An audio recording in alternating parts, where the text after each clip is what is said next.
there has been a lot of discussion about IPEF both before and after the launch. The foreign policy implications of IPEF in light of heightened competition with China are considerable. But what exactly does this framework mean for global growth and the US economy in particular? Market access and tariff reductions is actually not part of IPEF, but the Biden administration argues that the framework better reflects the economic needs of the Indo-Pacific than traditional trade agreements. The four areas that it focuses on: digital trade, supply chain resilience, environmental sustainability, taxation rules, anti-corruption measures, they are all issues that will certainly be key for growth in the future. But one question that I hope we can explore today is what the framework actually means for the US private sector, whether it can further competitiveness in the US businesses around in the region moving forward. Can it actually lead to greater opportunities for US companies doing business in Asia? Yes, but also can it lead to greater resilience within the United States and not allow to a hollowing out of US industries to overseas markets? So I'm very excited to be able to lead a conversation this morning with representatives from some key US industries. Our speakers are Becky Fraser, Senior Director for Government Affairs at Qualcomm, who is also previously Director of China Policy at the US Chamber of Commerce. Matt Slauscher, Senior Vice President for Communications and Policy at MP Materials, a rare earth materials company based in Las Vegas and formerly with Honda America.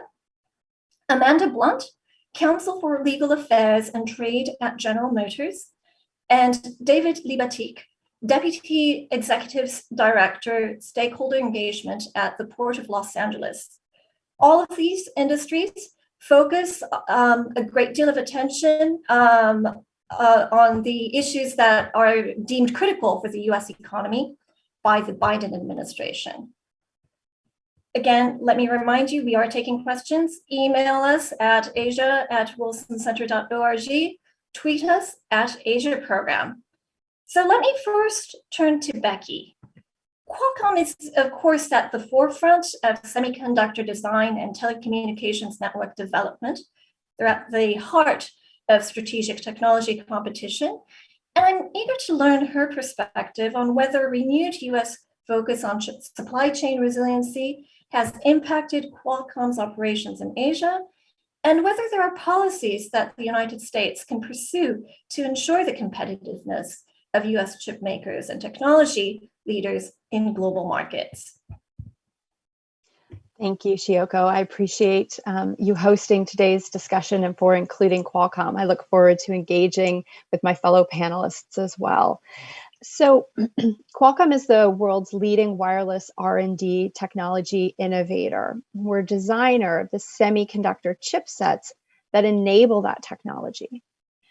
So we have a very multifaceted, complex, and global value chain that includes research and development and design, includes sourcing, working with the fabs or the manufacturing of semiconductors, assembly, test, and package, and of course, working with our customers, the OEMs, all around the world. It's a very intricate, complex, global value chain.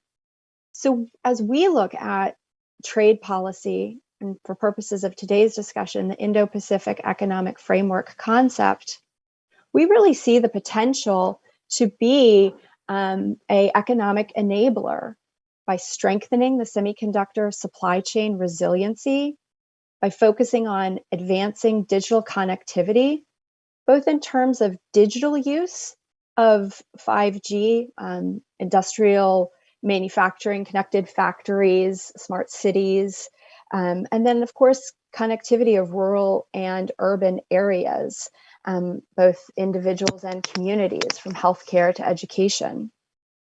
And then trade policy, or the IPEF, has the potential to enhance market access and scalability of technology, really creating a larger global market that exists today. And by that, I mean global technical standards, intellectual property protection, incentives and regulations, and then of course the digital trade disciplines that have been in part talked about in an IPEF concept.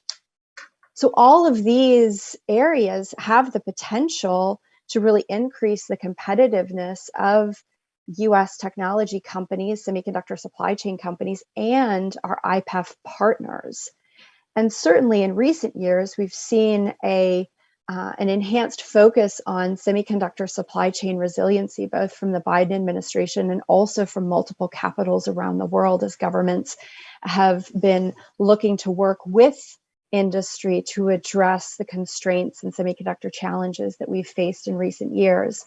And certainly trade policy has a role to play as we navigate out of that semiconductor supply chain circumstances in recent years, and as we look to build a more resilient, global, robust semiconductor value chain with partners across the IPEF region.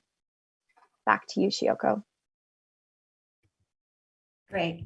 Thank you so much, Becky. Lots of food for thought there, but let me now turn to Matt. MP Materials owns and operates Mountain Pass, which is the only integrated rare earth mining and processing site in North America. I'd really like to hear your views, Matt, on how recent US focus on rare earths and policies have helped or hindered operations, and what steps can be taken to allow US producers to flourish in the industry. Thanks, Shioko, and thanks to Wilson Center for engaging the discussion. So Becky said it a few times, and I think she's exactly right. When we talk about global supply chains today, resiliency is really the word that comes up time and time again.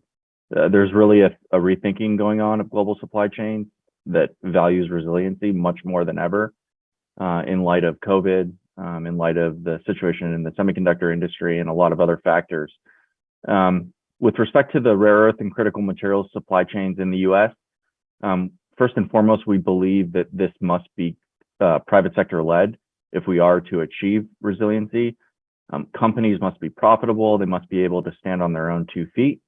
So that's first and foremost. There is an important role for government, of course. And in the US, we think the primary role of government in this space is to level the playing field. And when we talk about the rare earth sector today, there's an ongoing 232 investigation out of the Department of Commerce into imports of permanent magnets. There's a wide range of other policies that policymakers are considering, both on the supply and the demand side. Our perspective is that when you look out to 2030 and you see the tremendous demand on the horizon and the relative lack of supply, it's very important we think about scale here. And so our view is that domestic tax policies, for example, that have very successfully encouraged downstream deployment could also be effective with respect to critical materials. But beyond that, I think what is really, really critical is cooperation between upstream producers like MP and downstream manufacturers. It's absolutely vital that there is this closer collaboration across the full supply chain. We have a deal with General Motors. We're building a permanent magnet factory in Texas right now.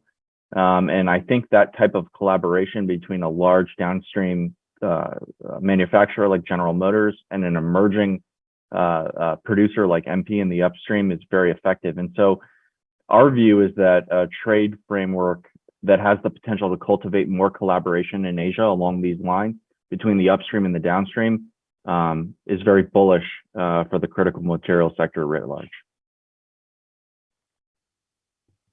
Great. Thank you so much, Matt. And you mentioned GM, Amanda. I'm going to turn it over to you. Of course, GM is one of the most familiar brand names in America, in the world. The US car industry, at the same time, has faced a number of market access challenges in Asian markets. I'm interested in hearing whether tariff barriers remain a top concern for US market car makers like GM, or whether that's really gone by the wayside, and also how technology competition is impacting US automakers in the region. Sure, thank you.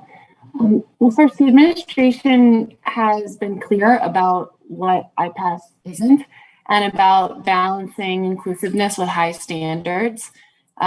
Industry has been clear about the need to continue to pursue traditional market access issues, tariff liberalization and non-tariff barriers, which remain key to auto exports, as you mentioned. Whether those priorities are eventually incorporated into the IPEF or pursued on another track remains to be seen. But the administration is pushing the community, the trade community, and their partners to rethink incentives and market opening opportunities beyond traditional market access commitments. And if industry supports their effort with creative new thinking, we think there are real opportunities, even in the initial framework, with respect to supply chain resiliency, digital trade standards, and beyond.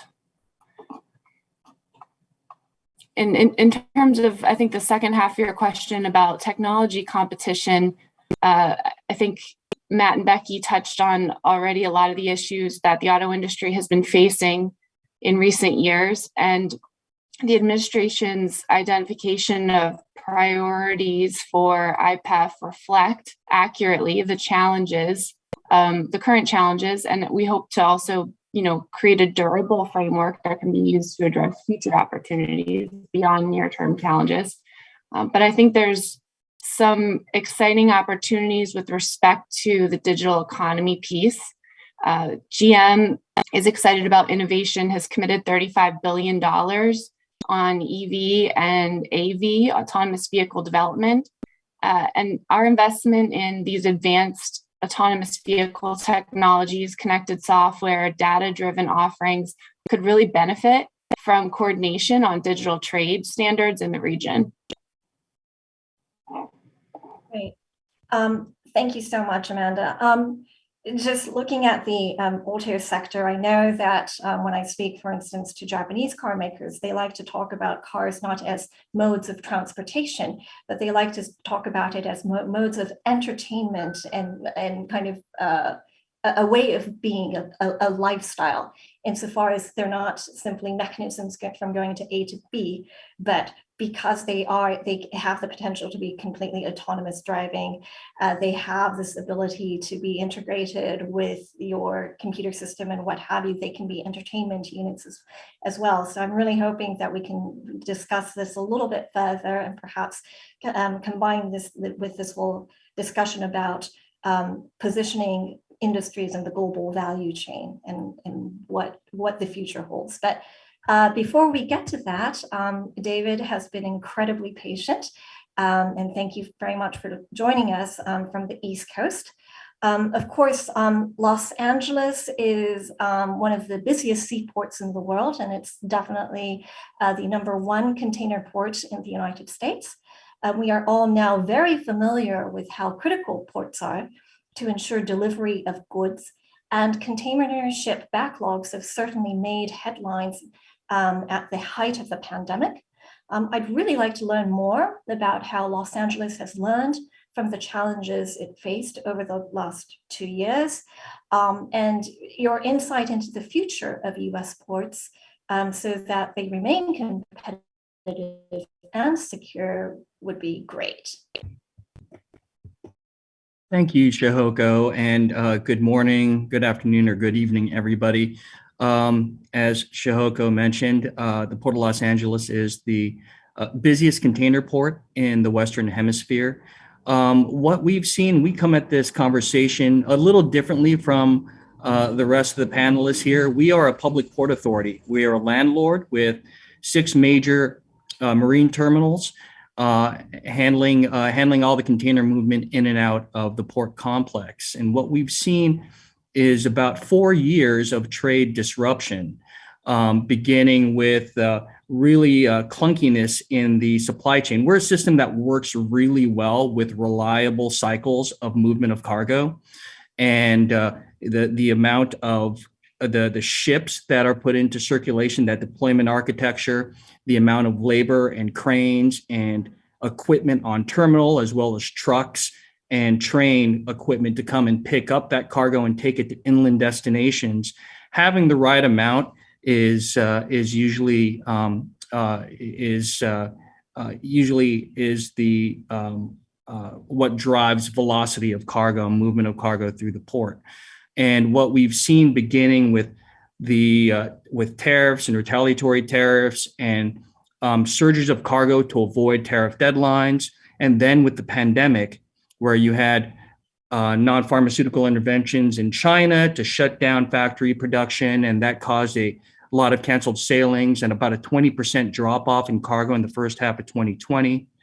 And then that volume surged back late 2020 and then increasing through 2021, where we started seeing in July of 21 a steady backup of ships out past the breakwater and out into the ocean. That really focused our attention and got the administration's attention, our governor's attention on what measures could be taken to enhance supply chain resilience. And echoing what Becky and Matt have said with respect to supply chain resilience, that is the conversation we're in the middle of right now. Going back to the president's issuance of Executive Order 14017 that called for supply chain resilience, but really focused that on key sectors of the economy that were key and critical sectors of the economy.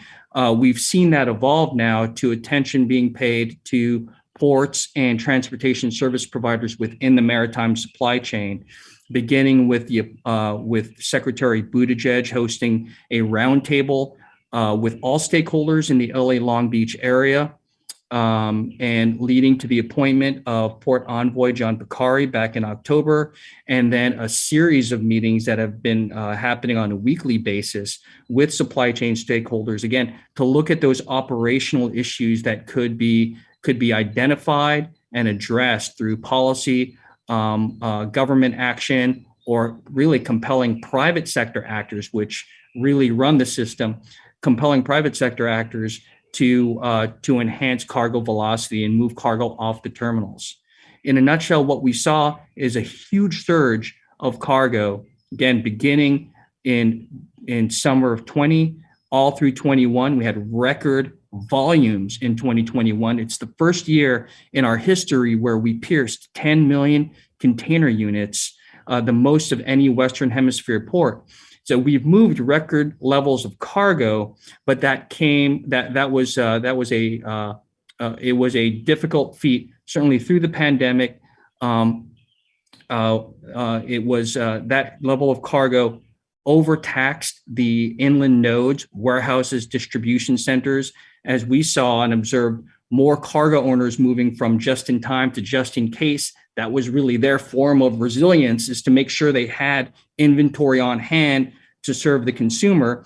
That caused a backup all the way into the marine terminals, and we've been struggling to catch up since.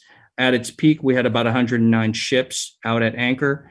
That has significantly come down. That is now floating below 30 ships, and we continue to make progress. We continue to be engaged with the administration to define what those measures and solutions could be to advance supply chain resiliency. What we see with IPEF is rather than focusing in on the inland movement of cargo, we can look ahead to those points in Asia to anticipate when there are surges. And so IPEF opens up those conversations. That kind of visibility allows us to marshal equipment, marshal resources to make sure that there's a smooth conveyance of cargo through the port complex. We also like the opportunities it opens up with respect to decarbonization of maritime shipping, where we're also engaged with partners in the Pacific Rim to try and get to zero emission or net zero ships by 2030. So happy to be here and looking forward to participating in the conversation. Great, thank you so much, David. If I may, you kind of talk about working more closely with the Biden administration to deal with these, the record volumes of cargo that have been coming in. One of the pillars, of course, of IPEF is about supply chain resilience, yes. but also it should also lead to coordination amongst member countries as well. How do you expect that to work in terms of, you are the Port of Los Angeles. How are you going to coordinate with your counterparts with the IPEF member countries? Is there opportunity? What's lacking at the moment? What can the administration do to facilitate that? One of the promising areas of collaboration really is in supply chain digitalization. So since about 2017, we have been developing a port community system here at the Port of LA.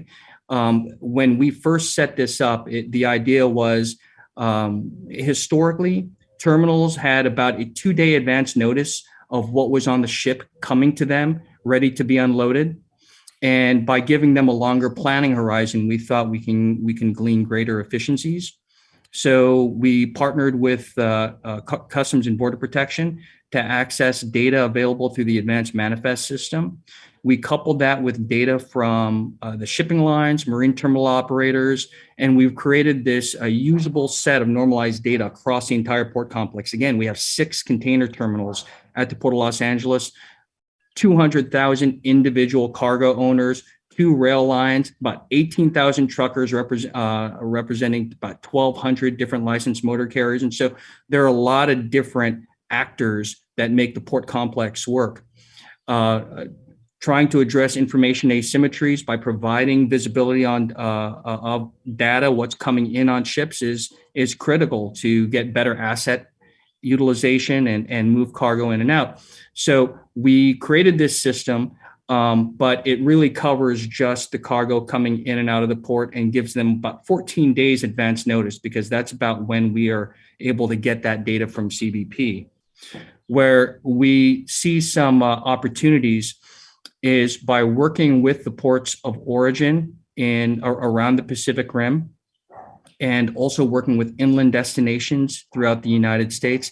Stitching together an end-to-end supply chain view will help us achieve greater levels of resiliency, anticipating when there are going to be surges and when those surges don't exactly match up with available capacity to move that cargo in major gateways. And so that level of supply chain digitalization serves the public sector in being able to anticipate those surges and where investment needs to be made. So we think long-term it could help advise cost-effective investment in building out capacity, but more importantly for the private sector, who of course doesn't want a lot of their proprietary information being shared publicly.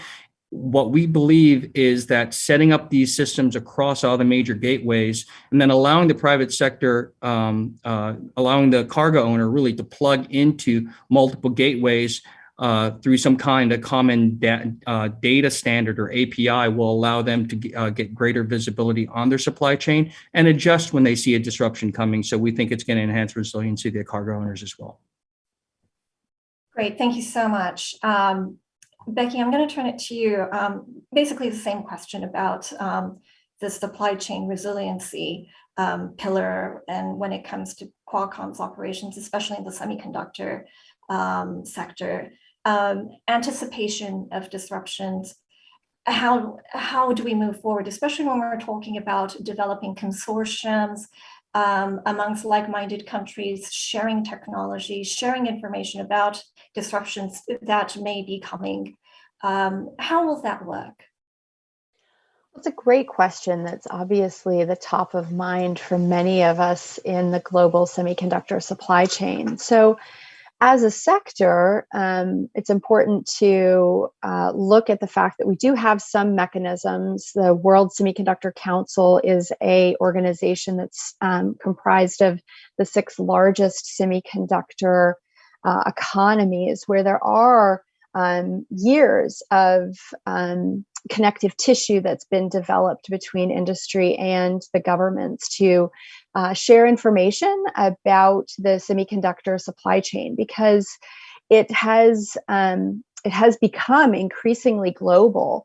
As we look at the IPEF, a number of the economies who are part of that initial announcement are really important components in the semiconductor value chain, from Korea, Japan, Malaysia, Singapore, India, many others as well. And so as we look at how the IPEF could potentially enhance semiconductor supply chain resiliency, part of the conversation starts around a similar theme as where David was talking about. It's data sharing and having the mechanisms between government and industry to share information. So the mechanism that could facilitate the exchange of information on government policies and incentives. There are a number of semiconductor incentives that various governments are contemplating, and building the mechanisms so that those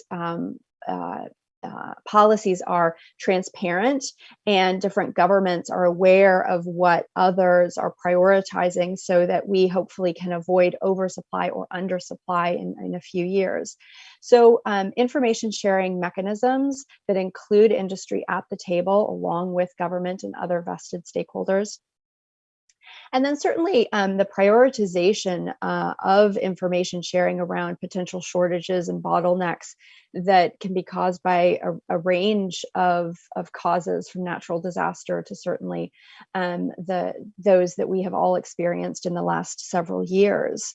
So there are those opportunities to enhance information exchange, to build a more holistic view and understanding of the semiconductor global value chain, how it operates, and how to ensure that industry continues to have the flexibility and the supply that we need, both in terms of talent, but also in terms of sourcing and fabrication capacity, assembly, test, and package capabilities, to meet the demands, the very, very high volume demands that that we need in terms of chipset production.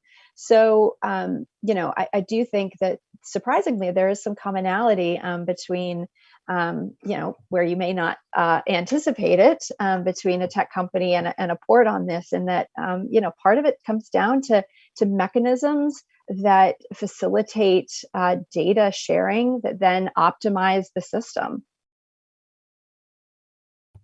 Thank you, Becky. Let me turn to you now, Amanda. GM car manufacturer, my first question to you would be, how will it benefit from the resiliency pillar of IPEF? And of the four issues that are being addressed by the US government when it comes to engagement in the Indo-Pacific, I am expecting it is less about supply chain resilience, but perhaps more about digital trade or even taxation issues that GM would be most interested in being engaged in. I'd like to hear your views.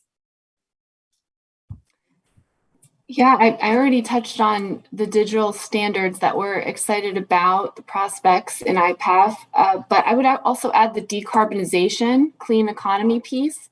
At the same time as we've been facing all the semiconductor and supply chain challenges we've already mentioned, GM and like-minded companies have set ambitious sustainability goals, and we're relentlessly pursuing them despite all of the circumstances and challenges right now.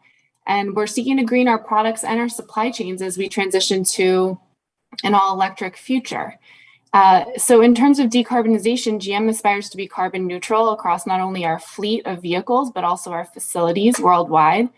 And IPEF represents an important opportunity for a high standard framework, encouraging partner governments to adopt policies that will spur those decarbonization efforts, including those led by the private sector. And the EV transformation is key to us. We'd like to see them coordinate not only, as Becky mentioned, on semiconductor transparency in the global value chain, but also on purchase and manufacturing incentives and other public investments in the essential EV charging infrastructure to, catalyze those efforts and that transition. So the clean economy piece is important to us, as well as the digital standards and the supply chain resiliency, where we do see a lot of near-term early harvest opportunities in particular. And just to come full circle and touch on Matt's industry, because all of these are pieces of ours. We also are really interested in the critical minerals and rare earth supply chains. They're critical to our electric vehicle transition and top of mind. Matt already mentioned we announced a partnership with MP to produce magnets in Texas. GM's really leading efforts to localize production and capacity in the US and bolster domestic capacity. We also announced a $2 billion partnership with Korea's LG to produce EV batteries at 3 different locations here in the US. And we're trying to move further upstream the EV battery chain. We've also partnered with Korea's POSCO Chemical to produce the cathode active material that goes into the battery cell packs. And we've announced cobalt sourcing agreements with a partner in Australia. So we're leading partnerships on the private sector side with companies in IPEF participating countries. And we hope that those examples of cooperation with IPEF companies and countries to source and process critical minerals needed to power EVs will help facilitate a conversation in IPEF about how the governments can further enable and hopefully accelerate these kinds of partnerships. And if the US can really coordinate with asset and capacity-rich allies, mirroring industry's efforts, particularly on critical minerals, semiconductors, other technology initiatives, they can protect those efforts, those transitions, and even better facilitate or accelerate industry's efforts. Thank you so much, Amanda. Just to follow up on this. So you mentioned partnerships with LG, POSCO. Of course, the United States is not part of the CPTPP. Korea has asked for membership, but it's still in negotiation. Does IPEF actually make it easier for the United States and Korea to work together, but they already have a bilateral trade agreement? Does this create better opportunities for the two countries to work more closely together with other IPEF countries so that they can expand their network and outreach beyond the bilateral? We're hopeful that it will.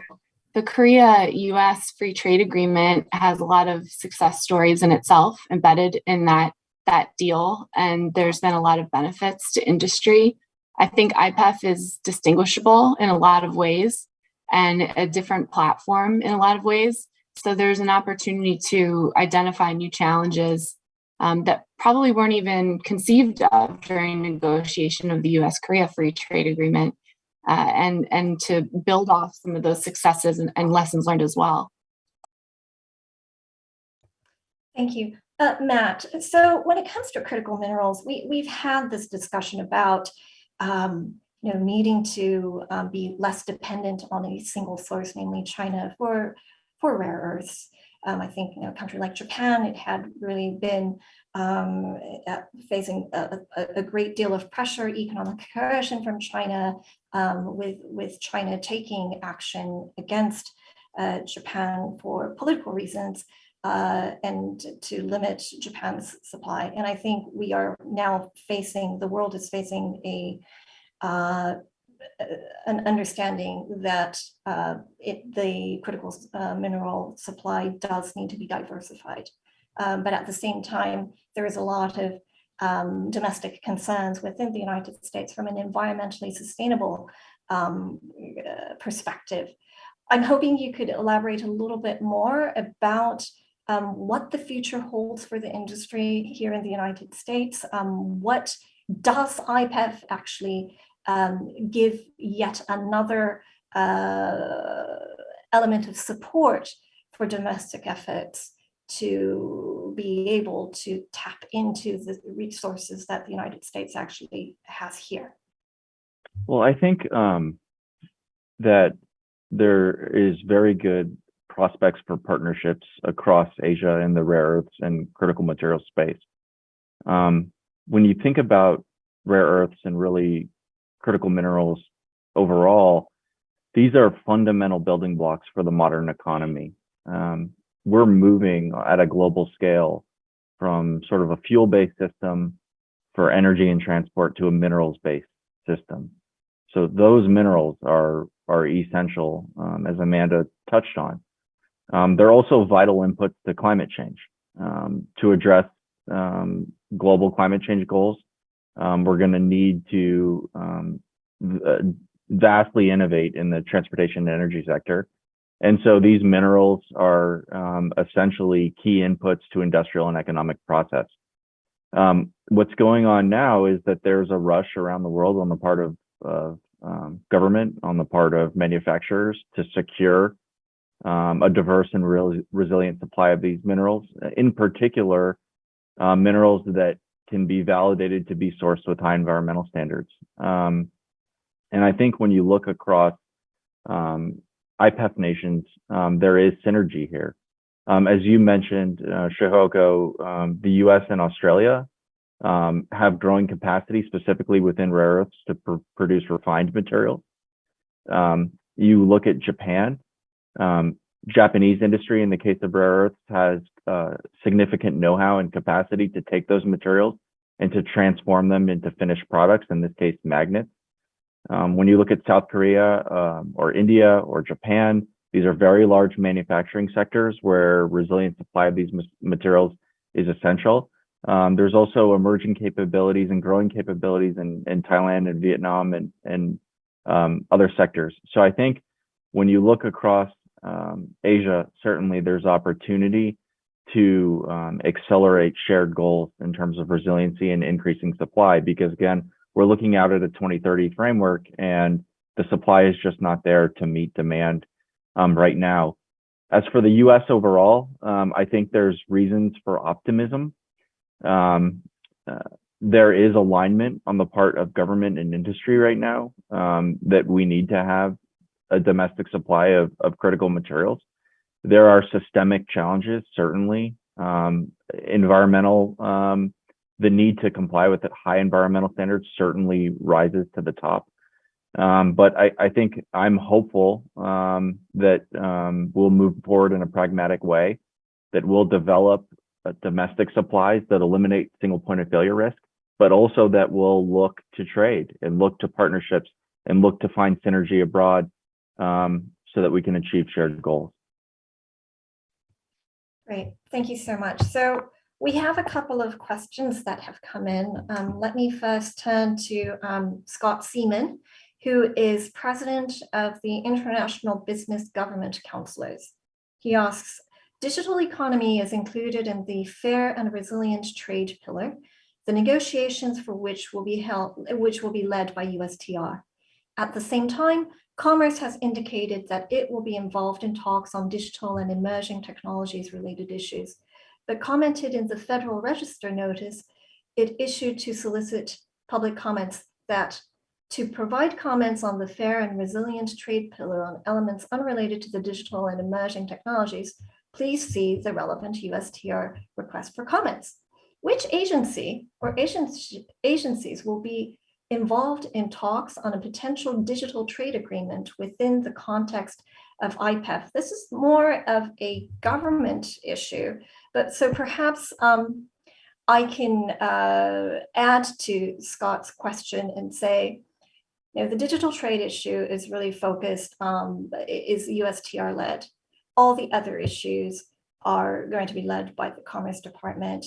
How do you expect your, what kind of expectations do you have for the Commerce Department moving forward in achieving some of your goals? If you were advising the Commerce Department, what would you advise them to do?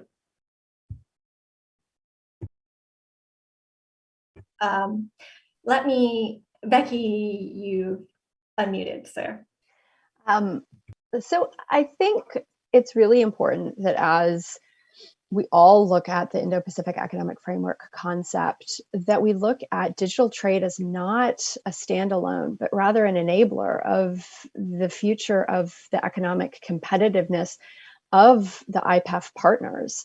I mean, digital connectivity, the digital infrastructure, the use of digital, digital trade, tangible and intangible assets. That will all be part of the success, hopefully, of the IPEF going forward, is that digital will, the digital movement of data, the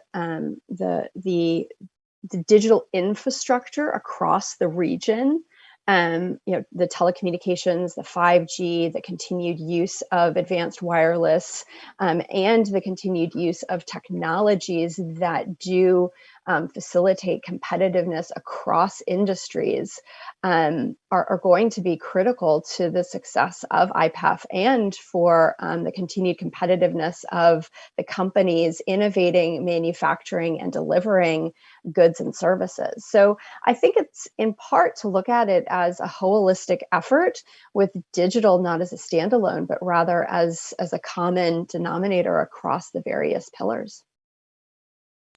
Great. I don't know if anyone wants to add to that. Yeah, I'll just piggyback on Becky's comments. I agree there's a unique opportunity for commerce to engage here. And much of the discussion around supply chain resilience and formation of digital infrastructure has been much of that conversation is being led out of Department of Transportation with their recently announced FLOW initiative, as well as the Federal Maritime Commission with their Maritime Transportation Data Initiative. And so I think both efforts are aimed at identifying specific use cases to support supply chain resiliency and supply chain optimization, while also laying groundwork for creation of digital standards and data sharing standards across the supply chain. So to the extent that IPEF provides a perch for commerce to engage with our trading partners around the Pacific Rim, integrating that discussion with the work of the Supply Chain Disruptions Task Force and really making it more of a cross-agency effort to accelerate digitalization of the supply chain, I think is going to be important. And of course, we have to bear in mind that when the United States pulled out of the TPP 5 years ago, it wasn't just an unpopular trade deal with the Trump administration. It was really unpopular with both the Democrats and the Republicans. And the case that was made was by the Democrats really had focused much more on the foreign policy implications and on the security significance of the deal rather than on the economic side. And I think, David, to your point about looking at it much more holistically and looking at interagency coordination and cooperation is something that should really be a focus area. And I know that those who focus solely on trade do tend to look at this between is it USTR, is it commerce, is commerce going to give carrots as well as sticks to motivate and incentivize countries to continue to participate in the various the specific pillars that are laid out. Yes, that is something that we should keep in mind, but we do also need to think about national interest and national security at large. And when we talk about the not beyond USTR and commerce, we need to talk also about Homeland Security, the Department of Transport, etc. One of the questions I also have, we've talked a lot about goods, right? Cargo, we've talked about semiconductors, we've talked about cars, rare earths. Behind all of this is people, workforce, talent, and talent goes hand in hand with innovation. When we talk about American competition, we need to attract the best and brightest to this country. We also need to ensure that there are partnerships between the best and brightest in other countries. At the same time, we have to have a higher standard of workforce to actually be able to execute increasingly very intricately demanding technology-driven products. I'm wondering if you have any comments looking at it from your perspective, from your various industries, about IPEF and the potential. We haven't really seen IPEF talk about workforce, but whether that should be a part about the movement of people, about the movement of labor, be part of that discussion as well, and where that might fit in, or whether that is not as important as the 4 issues that are being really highlighted today.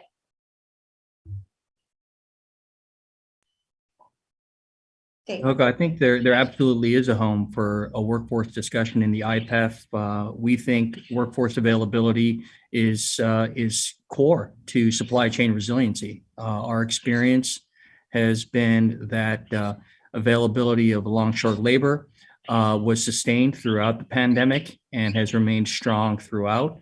But that drop in gate productivity for truck drivers really drove a lot of those truckers to other sectors of freight trucking. And then also the drop off in warehouse workers really impacted throughput at the warehouse clusters in the Inland Empire and throughout Southern California. So workforce resiliency is supply chain resiliency. And so focused effort to make sure that we're maintaining a productive and reliable source of labor, that we are upskilling and reskilling labor as we introduce new equipment to decarbonize the supply chain, and that we're bringing that incumbent workforce along with us as we make that transition. That is going to be a core pillar of supply chain resiliency from our vantage point. I would build on David's excellent points. I'm glad that you brought this up, Shioko. Certainly talent is core to innovation, and we need to, as US technology innovators, as global technology innovators, we do need to be attracting and working with the world's best and brightest. And while the US continues to graduate talent, it's not enough talent.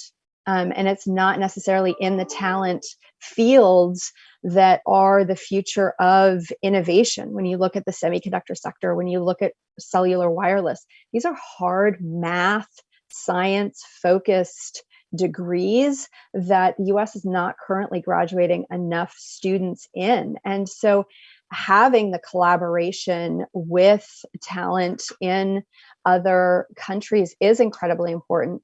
It's also a competitive advantage because the innovation perspectives that Qualcomm colleagues around the world bring to the R&D and innovation are the differentiator that we have in an innovation context. You want to have different viewpoints and different engineering perspectives coming together to solve that talent. And you get that by bringing together a diverse set of engineers. So looking at global engineering talent that can contribute to next generation technology innovations by nature will be global. Now, part of the good news is we have all learned in the last few years that we can do amazing things online. And we have an abundance of tools to collaborate and to keep the innovation engine evolving, even though we aren't sharing a physical room together. So there are tool sets that have emerged in the last few years that will be part of the solution that have not previously been part of the conversation. Of course, it's a double-edged sword there too, right? Depending more on cross-border talent, cooperation and coordination also leads to security risks and concerns, especially in the technology sphere. Let me turn it over to you, Amanda, if you have any insight into whether this whole issue of talent and workforce is going to be one of the issues that a company like GM would be looking at. Of course, workforce development is near and dear to GM's heart. We're always trying to innovate in that space, especially as we seek to meet new needs in our all-electric vision and our advanced technology vision. I think, while this may not have been identified as a first priority in IPEF or hasn't been explicitly articulated as such, the administration's been clear they want this to be a durable framework. They want it to evolve. And I think there's an opportunity to address it, like David said, in the supply chain piece, or as part of the new digital economy and infrastructure, or otherwise. Thank you. So, Matt, from your perspective, is IPEF missing something? Is of the 4 pillars, does that cover the concerns of the rare earth producers enough? Or are there issues that really should be at the forefront at the moment? Well, I think our perspective is that supply chain resiliency and sustainability are really at the core of the value proposition that U.S. and Western rare earth and critical minerals producers have to offer. That's the key. That's vital to what we do. The entire goal is to create supply chain resiliency, to provide those inputs to the industry that are creating jobs and driving GDP, and do so sustainably. So I think it hits the nail on the head from that perspective. Thank you. I'm going to ask the same question to the 3 others. Let me first turn to Becky. Are the 4 pillars enough? Are there, which should be the priority? What would you add, if any? I think it's a really important starting point, and launching the talks 2 weeks ago is in and of itself the start of the momentum that we'd like to see. So I think it makes a lot of sense to get the negotiations started and to see how the IPEF concept evolves. David. Yeah, I agree with Becky. We're eager to see how it evolves. I mean, we're certainly encouraged that there's a discussion framework now in the Pacific Rim that allows us to really orient our efforts to collaborate with our trading partners and really our sister ports across the Pacific Rim. So we're looking at identifying and developing green corridors to accelerate decarbonization of maritime shipping with partner ports across the Pacific Rim. IPEF gives us a framework to really pursue that in a systematic way. We're looking at identification of, again, the international data sharing standards. Those data sharing standards will not only accelerate supply chain optimization, but it'll also help us make more cost-effective investments in GHG reduction across the maritime supply chain and in the end-to-end supply chain by sharing that data with the knowledge we have about the equipment being used. So IPEF gives us a way of pursuing that and tying it back to supply chain resiliency and the decarbonization efforts. So there's a lot to like in what was announced. We are going to closely monitor and hopeful that more definition, more specificity comes out about how we can now grab a handle on this discussion framework to advance some of the things we're working on with our partners around the Pacific Rim. Right, of course. And right now we're at the stage where the member countries have expressed interest in entering a discussion, but of course nothing's actually been signed. So this is very much in its infant stage. So I think we really are monitoring the situation closely. But Amanda, I'm going to give you the final word. 4 pillars. Are they enough? Would you add another one? I think they've got a lot to start with. They've got their hands full. I think I said at the outset that the focus areas identified to date, particularly supply chains, digital trade, infrastructure, decarbonization, they reflect a good understanding of current challenges, GM's vision. So we're pleased, as the other panelists said, that we've got a good starting point. Like you said, they've only announced some of the initial partners and not which pillars they've elected to join. So that'll be critical as well. Who's going to participate in which pillar, and as well as, you know, what will be negotiated in each pillar. So I think we should give the administration some space to get started with all of that, and then we'll of course, you know, support a durable, evolving agenda in the Indo-Pacific. I think there is cautious optimism all around, but it's an optimistic view which has somewhat been lacking in the US trade arena in recent years. So with that note of optimism and hope, looking to the future, I want to bring this discussion to an end. But before we go our separate ways, I'd like to thank our panelists again, Becky Fraser, Matt Sauscher, David Libatique, and Amanda Blunt. Thank you so much for being here. And thank you for tuning in. And we look forward to seeing you again soon. Bye-bye.